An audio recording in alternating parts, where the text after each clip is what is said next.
پہلا سوال یہ اہل تشیع جو اخباری مسلک ہے، کیونکہ مجھے یہ پتا چلا ہے کہ پہلے مجھے ڈاؤٹ تھا کہ آپ اخباری ہیں یا نہیں، مجھے آپ کی انہی کلپ سے کلیئر اخباری مسئلہ. تو یہ بتائیں کہ آپ کے نزدیک ختم نبوت اور ختم رسالت کا درست شرعی مفہوم کیا ہے، اور اہل سنت کا جو روایتی ختم نبوت اور ختم رسالت کا مفہوم ہے، کیا وہ آپ کے موقف سے کچھ ٹکراتا ہے یا ایک ہی ہے؟ اچھی بات ہے، بہت مہربانی آپ کی. پہلی بات تو میں کلیئر کر دوں، بار بار کہہ چکے ہیں کہ بھائی ہم اخباری نہیں ہیں. ہم بار بار کہہ چکے ہیں کہ بھائی نہ ہم اخباریوں سے دشمنی نہیں ہے، اخباری ہمارے بھائی ہیں، اصولی بھی ہمارے بھائی ہیں. نہ میں اصولی ہوں نہ اخباری ہوں. میں اہل بیت علیہم الصلوۃ والسلام کا ماننے والا ہوں، جو احادیث میں موجود ہیں میں ان کا اتباع کرنے والا ہوں. جو ان کا فرمان ہے میں اس کو دین سمجھتا ہوں، جو ان کا فرمان نہیں ہے وہ دین کا جزء نہیں ہے. یہ میرا عقیدہ ہے، یہ میرا فروع میں اصول میں یہی میرا دین ہے. اب مجھے تقلید اور اجتہاد پہ اعتراض ہے، لیکن میں آپ کو اخباری نہیں کہلاتا. پہلی بات تو یہ ہے. اچھا، دوسری بات، آپ نے کچھ یہ مولوی اسحاق صاحب اور آپ حضرات کی جانب سے ہم بہت دیکھتے ہیں کہ آپ کہتے ہیں کہ ائمہ علیہ السلام منصوص من اللہ ہونی چاہیے. بات ہے بھی صحیح، منصوص من اللہ ہونی چاہیے، ہمارا عقیدہ بھی ہے اور ادعا بھی یہی کہ منصوص من اللہ ہے. تو مولوی اسحاق صاحب جو فرماتے ہیں کہ شیعوں کے پاس ان کی امامت پہ کوئی نص نہیں ہے، ان سے اس مراد کیا لیتے ہیں؟ انہوں نے شیعہ کتابیں دیکھی ہیں، ان کے اتنے نصوص جو ہمارے کتابوں میں بری پڑی ہیں، متواتر ہیں، یہ کیسے کہتے ہیں کہ شیعوں کے پاس نص نہیں ہے؟ مجھے یہ بات مجھے سمجھ نہیں آئی. ان کا یعنی شاید وہ ان کا مقصود کچھ اور ہے جو مجھے سمجھ نہیں آیا، یا شاید انہوں نے شیعہ کتابوں کو دیکھا نہیں. آپ مجھے سمجھائیں ان کا پوزیشن کیا ہے اس مسئلے پہ. سر میری معلومات کی حد تک تو اہل تشیع سے ان کی جتنی اٹھنا بیٹھنا رہا ہے، شاید اہل سنت کے ساتھ بھی اتنا نہ رہا ہو. صحیح. وہ یہ جو مجھے ان کا موقف پتا ہے، جو مطلب ہے جو میں نے ان سے سنا ہے، پلس ان کی ویڈیو بھی اویلیبل ہے امامت کے اوپر لیکچرز میں، ان کا موقف یہ تھا، وہ کہتے تھے کہ یہ جو عقیدہ ہے نا امامت منصوص من اللہ، جی، یہ اہل تشیع کا ایک ایسا عقیدہ ہے کہ اس پر ان کے پاس نص اس طرح سے نہیں ہے کہ کوئی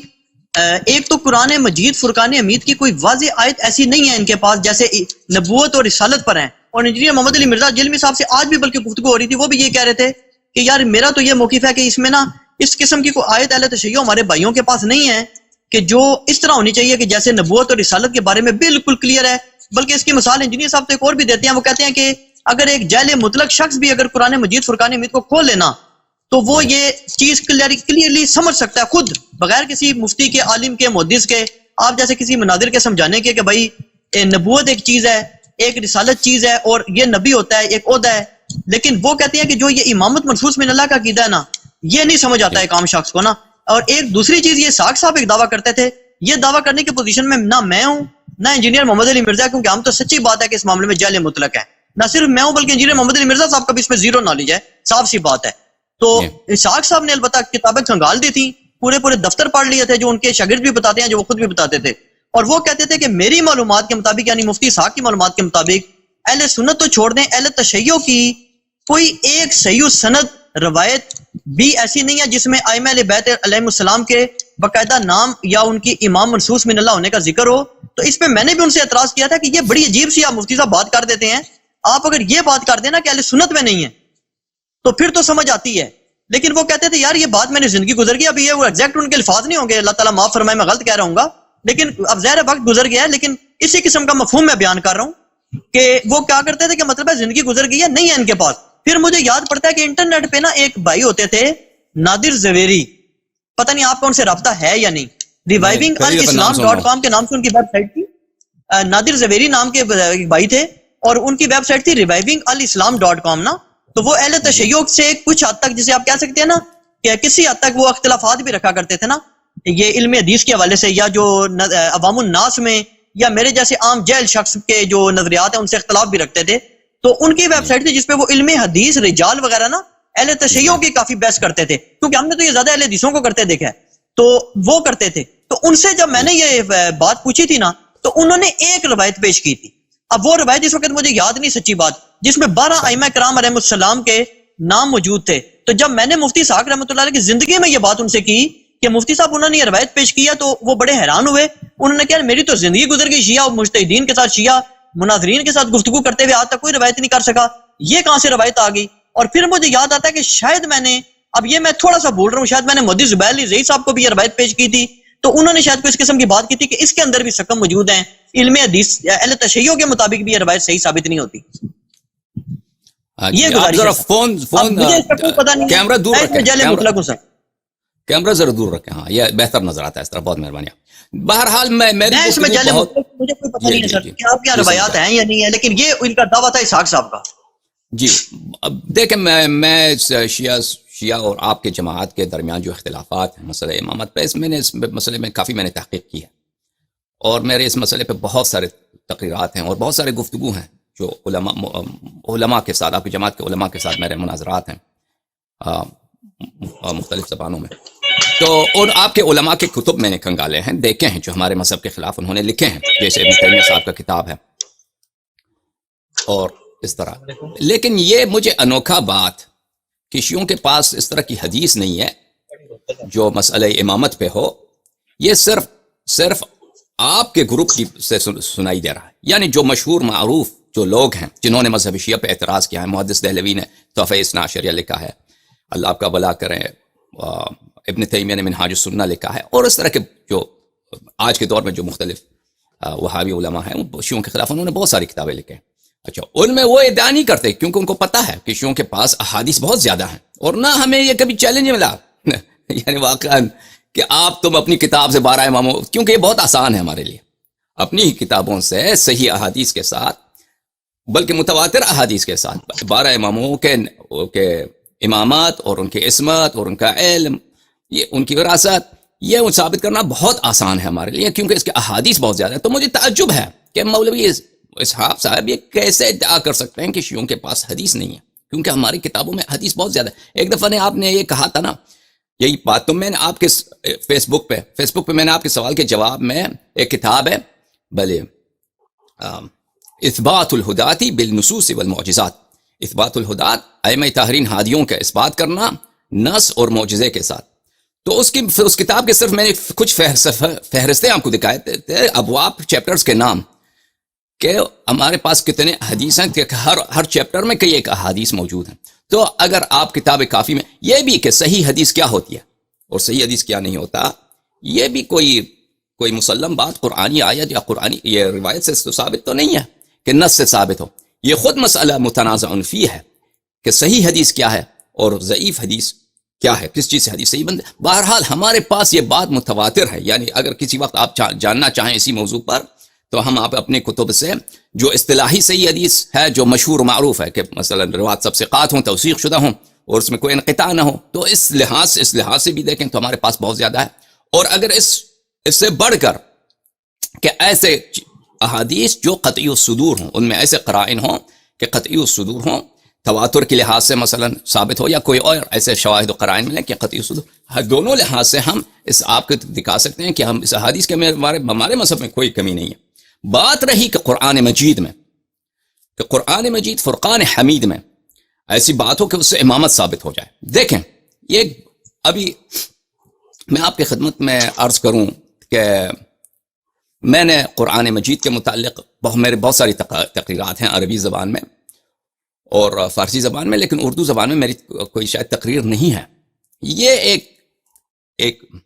مولوی اسحاق بھی صاحب اس بات کو شاید انہوں جانتے ہیں، اب مجھے نہیں معلوم، وہ دنیا سے گئے، ان کو اس بات پہ توجہ رکھتے تھے، ان کے نوٹس میں طے نہیں تھا کہ یہ شخص کہ آپ مجھے قرآن سے کوئی آیت دکھائیں کہ جس میں 12 اماموں کے نام موجود ہوں۔ اس کے کئی ایک جواب ہیں۔ ایک جواب ہمارا یہ ہے کہ تم اپنے فرقے کے روح سے تم عدم نقصان قرآن پہلے ثابت کرو۔ آپ جو مولوی صاحب کا جو فرقہ ہے، آپ لوگ جو اپنے آپ کو اہل سنت و جماعت کہتے ہو، جو ابو بکر، عمر، عثمان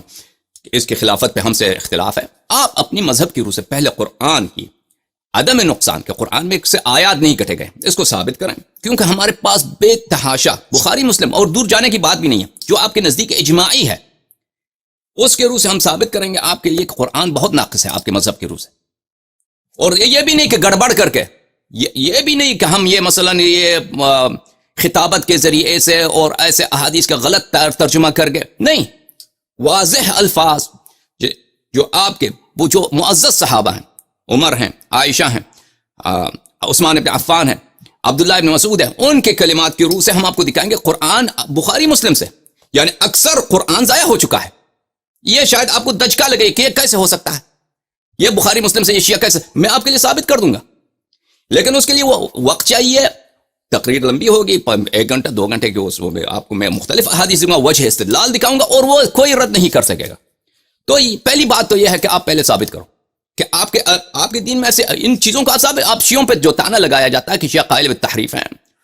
میں ہمیشہ کہتا ہوں کہ میرے شیعہ بھائیوں، جو بھی آپ سے کہے کہ تم شیعہ قرآن تحریف کے قائل ہو، تو ان سے یہی جواب کہتے ہیں قرآن کے متعلق، تحریف قرآن کے متعلق ہمارا وہی قول ہے جو ابو بکر کا ہے، جو عمر کا ہے، جو عائشہ کا.